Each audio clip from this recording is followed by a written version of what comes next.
Enjoyable talks on the Korea's emerging technologies and economy. BizTech Brunch. It begins now.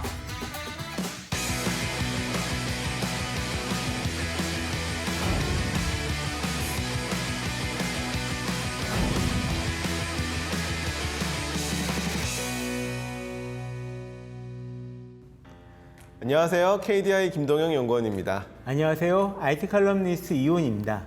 요즘 우리를 괴롭히고 있는 큰 문제가 하나 있습니다. 바로 쓰레기인데요.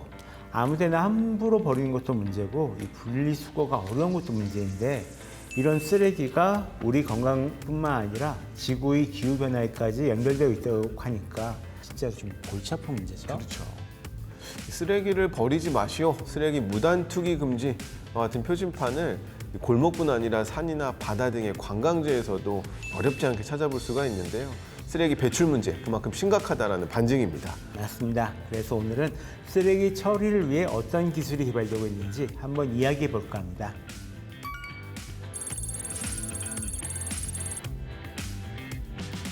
네, 연구원님, 저는 코로나19가 대유행하면서 가장 깜짝 놀란 게 바로 쓰레기였습니다. 배달 음식도 더 많이 시켜 먹고요. 온라인 주문도 더 많이 하다 보니까 정말 이 늘어난 쓰레기가 장난 아니었는데요. 저만 그런 건 아니겠죠? 맞습니다. 이 통계로도 나타나고 있는데요. 국내 공공 폐기물 처리 시설 내에 폐기물 처리 현황을 분석한 결과를 보면 2020년에 종이류 쓰레기는 전년 대비 25%나 증가를 했고요. 플라스틱류 쓰레기도 19%나 증가를 했습니다. 즉, 이 코로나 이후 각종 쓰레기 발생량이 이전보다 많이 늘어났다고 볼 수 있는 거죠. 그나마 다행인 건 이 우리나라가 분리수거를 정말로 잘하는 나라라는 거잖아요. 맞습니다. 말씀하신 대로 이 한국은 분리수거를 잘하는 만큼 이 재활용 비용도 굉장히 높은 편입니다. 통계청 결과에 따르면 OECD의 평균 생활 폐기물 재활용 비율은 약 25%인데 반해서 우리나라는 무려 64.1%로 굉장히 높은 수준입니다. 진짜 높네요. 그렇다면 이 쓰레기 처리 기술 개발 현황도 굉장히 궁금합니다. 굉장히 여러 가지가 있는데요. 여러 가지 중에서도 가장 눈에 띄는 것 중에 하나가 기존에 있던 플라스틱을 분해하는 그런 기술입니다. 없을 것 같은데 실제로 존재하는데요. 이번에 한국생명공학연구원에서 만들었어요. 그래서 기존 미세저류에 페트 분해 요소를 가진 유전자를 합성을 해서 이 페트병을 분해할 수 있는 그런 플랑크톤을 개발했다고 합니다.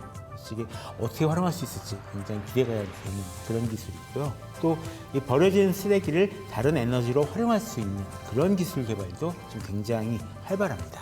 이렇게 쓰레기를 효율적으로 처리하고 재활용하기 위해서는 이 앞서 언급한 대로 분리수거가 얼마나 잘 되어 있는가가 이제 굉장히 중요한데요. 이번에 국내 한 기업에서 인공지능을 이용해서 이 재활용 물품들을 쓰레기를 이제 선별할 수 있는 그런 로봇을 개발했다라고 합니다. In the past, waste had to be classified manually by human workers. However, the robot can select and classify the waste automatically. 자원순환 선별 로봇은 인공지능, 빅데이터, 그리고 로봇이 한데 어우러진 통합적인 솔루션이라고 보시면 되고요. 이제 폐기물계의 알파고를 떠올리시면 될 것 같습니다. 인공지능은 우리 생활에서 쉽게 접할 수 있는 페트병, 유리병 또는 알루미늄 캔 등을 색상, 재질, 종류별로 구별하여서 결과값을 만들어내게 되는데요. 해당 결과값을 바탕으로 우리 로봇이 이 폐기물을 어디에다가 옮기고 분류할 것인지를 프로그램까지 하는 작업을 포함하고 있습니다. The robot has implemented an AI solution that has learned more than 1 million cases. It can recognize recyclable items that are on the conveyor belt, and the robot arm can carry out the classification process more accurately. 분당 90개 이상을 처리할 수 있고 또 페트펜, 캔, 유리병 등 3종에 대해서 색상이나 재질에 따라서 12개를 구분할 수 있다고 하니까요. 이 학습 속도도 굉장히 빨라지지 않을까 기대해 볼 수 있겠습니다. Let's find out how many recyclable items the robot can sort out in a minute. It only takes about 0.05 seconds to classify a single item, so the robot can sort out more than 90 items within a minute. 자원순환 선별 로봇은 향후 인식 가능한 폐기물의 항목을 더욱 넓혀갈 계획인데요. 저희가 아직도 분리해야 될 폐기물은 너무나도 많습니다. 비닐, 파지, 우유팩 등 그리고 이뿐만이 아니라 저희는 이후엔 건설 폐기물과 해양 폐기물 시장까지 진출하는 계획을 가지고 있는데요. 또 정확성까지 개선해서 향후 폐기물 문제를 해결하는 데 앞장서는 기술을 개발할 수 있도록 계속 노력하겠습니다.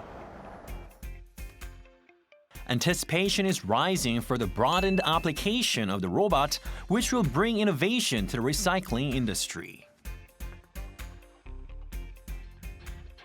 이런 로봇을 통해 재활용 사업장 환경이 개선되면 좀 더 깨끗하고 효율적으로 처리할 수 있지 않을까 기대해 봅니다.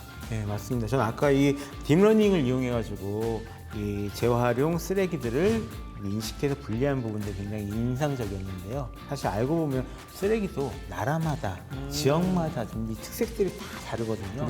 이런 부분들을 이제 빨리 기계학습을 시켜가지고 로봇이 스스로 이제 분리할 수 있는 이런 작업을 할 수 있게 됐다는 게 좀 굉장히 인상적이었습니다.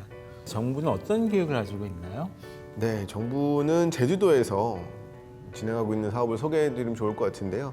2025년부터 폐기물 소각시설 착공을 진행할 예정입니다. 그동안 폐기물 소각시설은 이 혐오시설로 분류가 되어서 아무도 유치하지 않으려고 했는데 이례적으로 3개 마을이나 입지 선정에 공모를 했다고 합니다. 하루 380톤의 쓰레기를 처리할 수 있는 소각시설이고요. 마을 주민들에게 다양한 경제적 혜택을 주기 위해서 또 다양한 연구가 이루어지고 있다고 하니까요. 이렇게 소각시설과 경제적 혜택이 같이 이루어지면서 자발적으로 쓰레기들이 처리되는 이런 환경을 만드는 연구들 계속 이루어졌으면 좋겠습니다.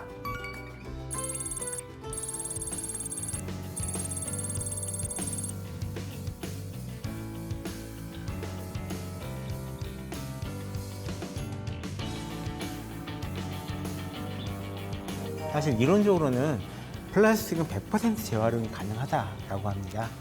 이 100%까지는 아니겠지만 좀 더 많은 자원을 다 재활용해가지고 좀 더 깨끗하고 그리고 안전한 그런 미래 지구를 볼 수 있게 되면 좋겠습니다.